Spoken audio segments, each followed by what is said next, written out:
For over 200 years, a 4-page handwritten document has been the basis of our government and the foundation of our way of life, the Constitution of the United States. Most Americans have some idea about the fact that their individual rights and liberties are protected by it. But do you know there are 4 points in the Constitution that help keep our freedom safe and secure? In this video, you'll learn about them and much more.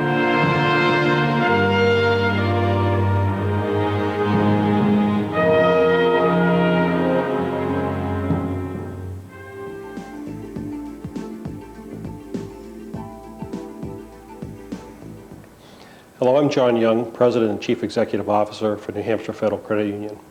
We are a nonprofit financial institution serving more than 24,000 members with a full range of services, including savings and checking accounts, consumer loans, mortgages, and more. We believe that since the September 11th, 2001 attack on America, the subject of this videotape, our country and our democracy, became even more important to the life of each one of us. It became clear on that day that our democracy and each of us is threatened, regardless of our ethnic or economic backgrounds and our personal philosophies. We are in this together. What happened on September 11th can become a defining moment for our country. It can leave a positive legacy for us and our children and our grandchildren. It can strengthen what the attackers oppose, our American system that brings sustained freedom to us and to the vast number of countries around the world that have modeled their governments after ours. You can do your duty as an American by helping others better understand what it truly means to be an American. This videotape addresses the United States Constitution. Knowing about it and the points within it to protect our way of life is key to maintaining the freedoms that we enjoy as Americans. Now please join our special guest, Carolyn Kennedy, the author of Our Defense, the Bill of Rights in Action, and the daughter of President John F. Kennedy. At the end of the program, you'll also hear from Charles Bass, our representative in Congress, and I'll return with a final word. But now here's We the People, the U.S. Constitution, and you.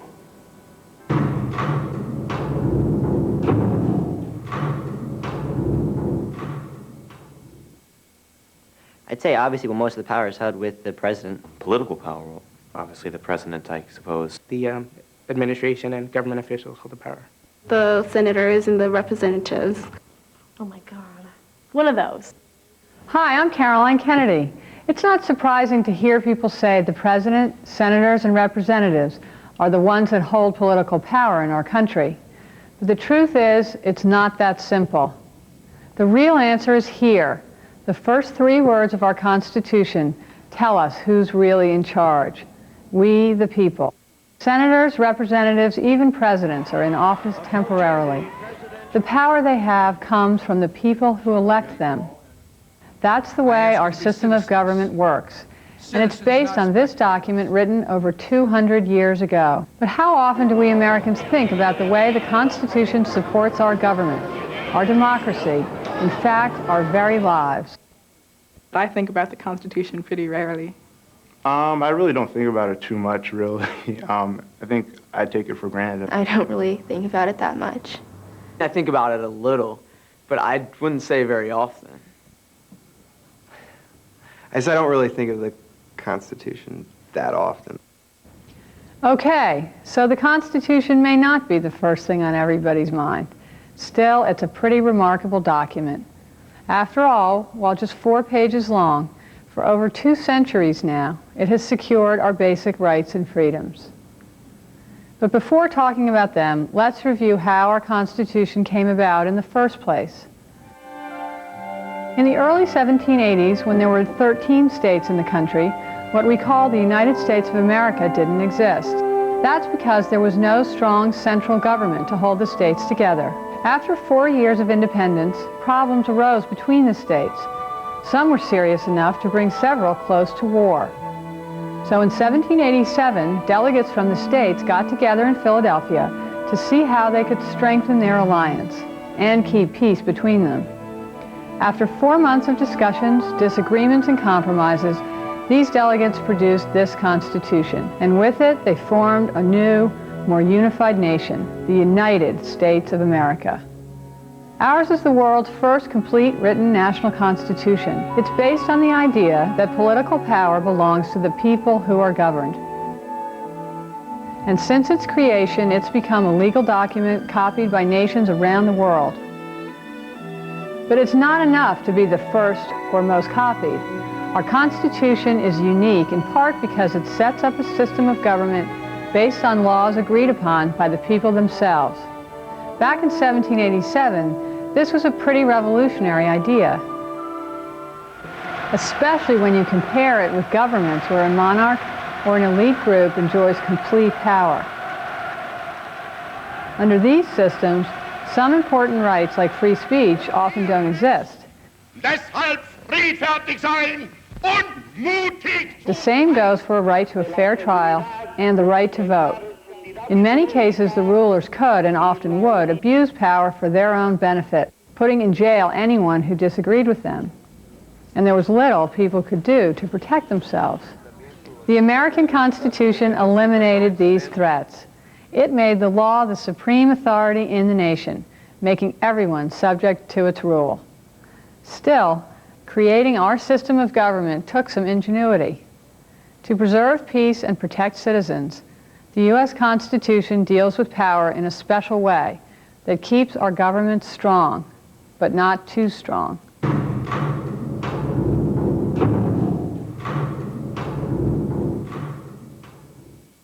And it sets up, I think it just set up the, how it's still, I'm not sure. The Constitution sets up the framework of the government in the United States and outlines the powers and where they lie.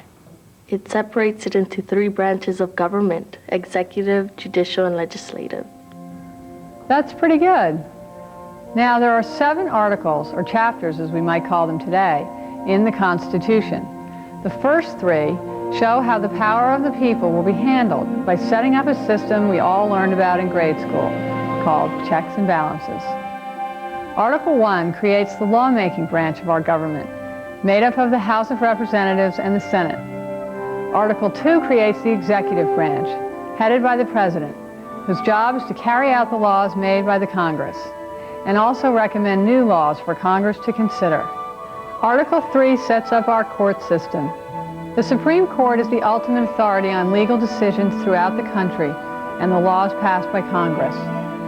Back in 1787, the delegates believed that abuses of power could only be prevented by separating it among these 3 branches and allowing each branch to check the power of the other 2.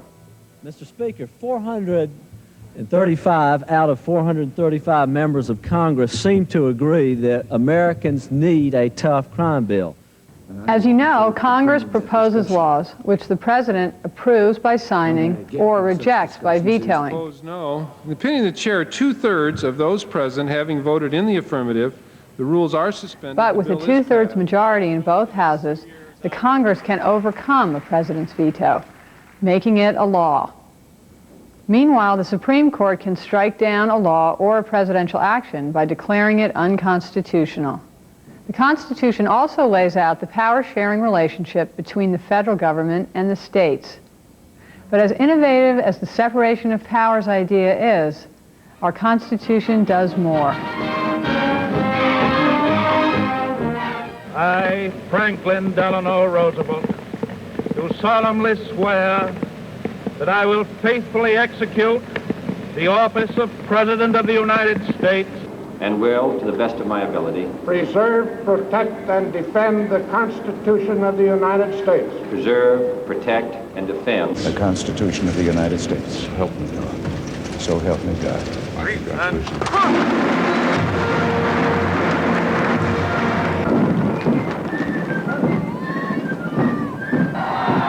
The swearing in of a new president is cause for celebration, but not just because it represents the victory of one candidate over another. More importantly, it highlights another key feature of our Constitution, the transfer of power in an orderly way, without bloodshed.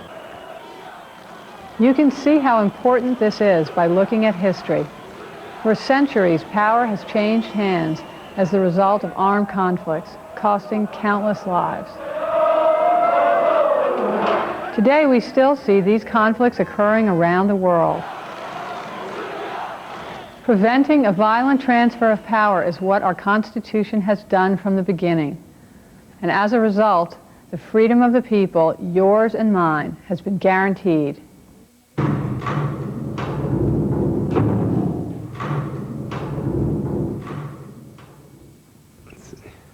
Try not to get the Constitution and the Bill of Rights confused.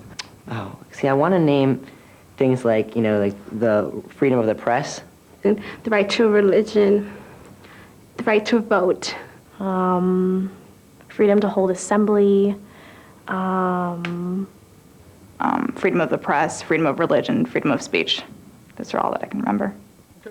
That's a pretty good summary of what's in the Bill of Rights. But what many people don't realize is the Bill of Rights was not in the 1787 Constitution. It was added 2 years later, becoming the first 10 amendments. The reason was some of the Founding Fathers were concerned that the original Constitution didn't protect the rights of individuals. So they insisted on including these 10 amendments, which outline rights belonging to the people that the government cannot interfere with. Some rights were more important in colonial times than they are today. For example, the First Amendment right of free speech is more relevant than the Third Amendment right preventing the government from forcing you to house soldiers in your home. Free speech is something we expect in our country, as well as the right to believe in and even promote any ideas, even if they're unpopular or controversial, and even if they criticize the government. Obviously, without the First Amendment, many changes in our nation that were based on free speech may not ever have come about, including the civil rights movement in the 1960s.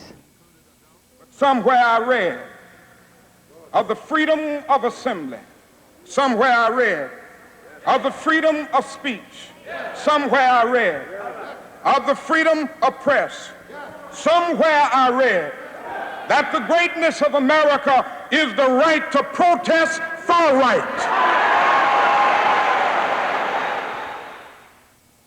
Another important right guarantees all citizens a fair trial.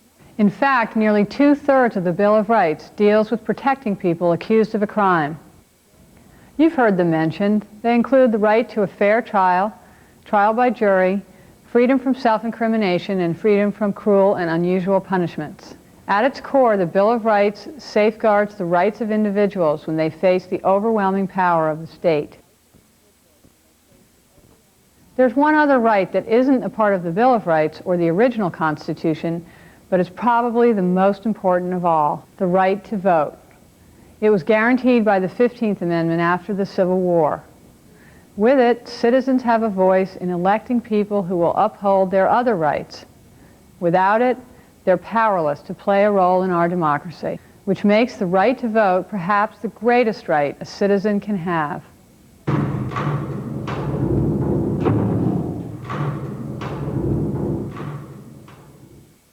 We changed the Constitution by an amendment. I do remember taking a test on this and doing well on that test, but... Yeah, We must be able to by sending something through the House of Representatives or Senate. And with that, Mr. Speaker, I have no... That's right. We can change the Constitution by amending it.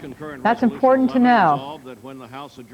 In 1787, the delegates writing the Constitution were concerned with what was happening at the time, but they also looked ahead. They knew issues would come up in the future that they could never plan for.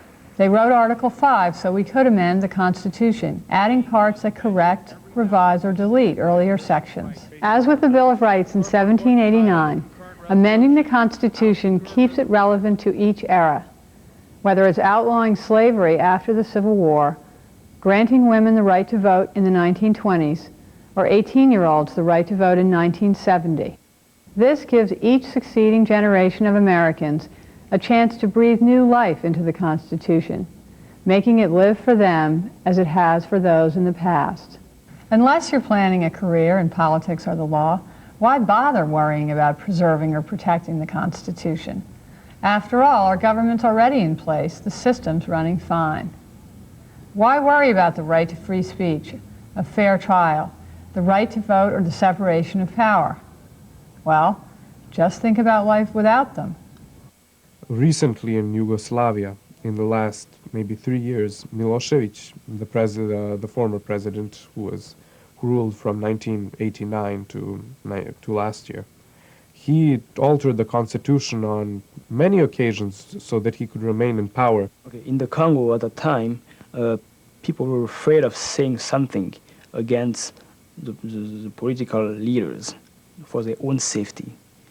You were not allowed to speak against them openly in public. It was dangerous at the time, you know. And just for yourself and for your family, it was better for you to stay in your corner and be quiet. We did have a constitution for 50 years when Albania was a communist country, but there were basically no freedoms compared to freedom of speech and the right of the fair trial. And it was absolutely prohibited to speak against a party. It's been said that if people were angels, we wouldn't need governments to survive. But as history shows, governments are necessary. Our system of government, our freedoms, and our way of life all come from our Constitution. They guarantee our democracy.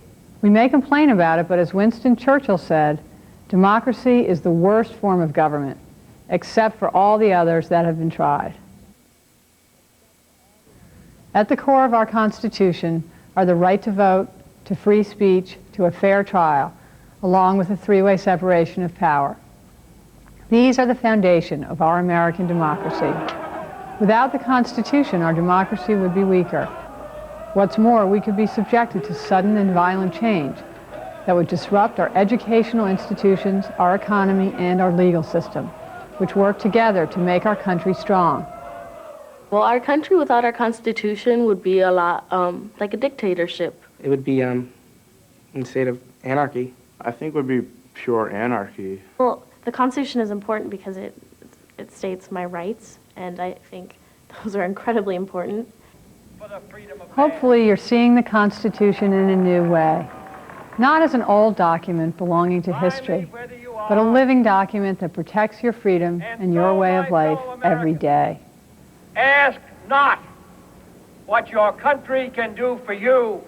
Ask what you can do for your country. I'm very fond of those words spoken by my father during his inaugural speech in 1961.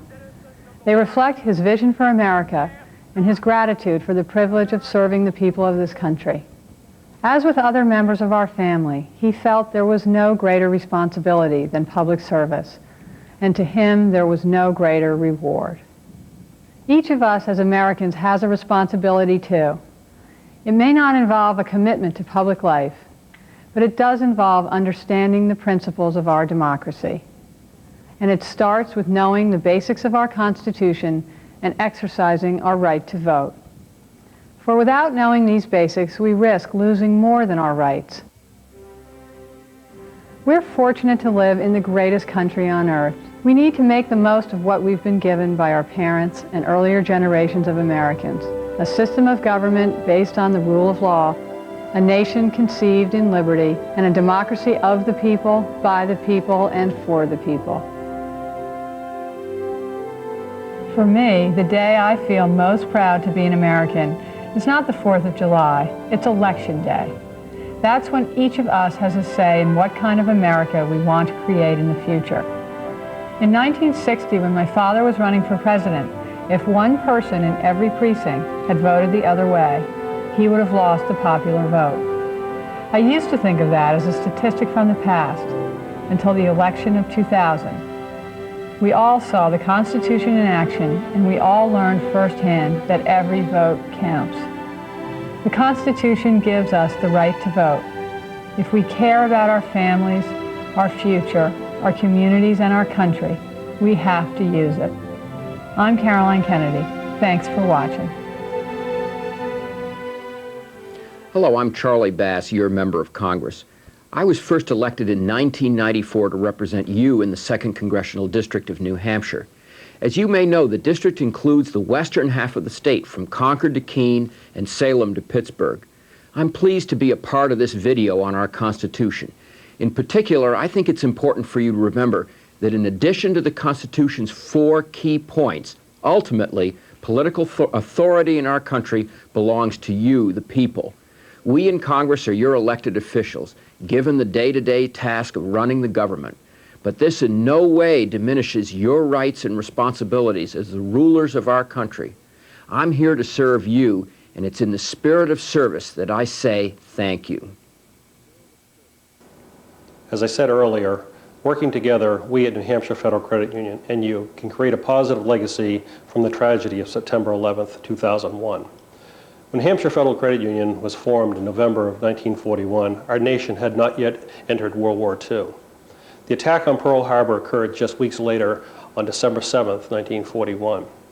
Instead of deciding that their venture was insignificant and closing up shop, our founders persevered along with our nation and our Constitution.